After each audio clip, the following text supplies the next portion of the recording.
தேவைப்படுகின்றது, இதை எடுத்து நான் வாழுகின்றேன் என்று முயற்சி செய்ய முடியும். ஒரு விஷயத்தை எடுத்துக்கொள்ளுங்கள்.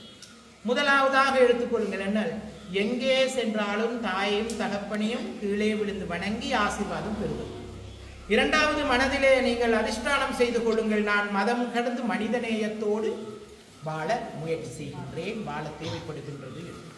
இந்த மாதிரி சின்ன சின்ன விஷயங்களை பயணிப்போம் என்பதை இந்த இடத்திலே கூறி, வாய்ப்படித்த சிவனருள் அமைப்பின் ஊடாக சிவனருள் அன்னலட்சுமி இல்லத்தின் பொறுப்பாக இருக்கக்கூடிய எங்களுடைய நண்பர் சகோதரர் அருளண்ணா அவர்கள், யுகேஷ் அவர்கள் வாய்ப்பை ஏற்படுத்தி கொடுத்தார்கள். மனமார்ந்த நன்றிகளை அவர்களுக்கு நாங்கள் தெரிவித்துக் கொள்ளுகின்றோம்.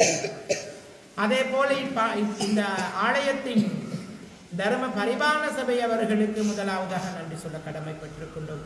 அனுமதி கொடுத்ததால் இங்கே வந்து நாங்கள் அமர்ந்து பேசிக் கொண்டிருக்கின்றோம். ஆகையால் இந்த ஆலயத்தின் தர்ம பரிபாலன சபை தலைவர், செயலாளர், பொருளாளர், ஏனைய உறுப்பினர்களுக்கு நாங்கள் நன்றி சொல்ல கடமைப்பட்டிருக்கின்றோம்.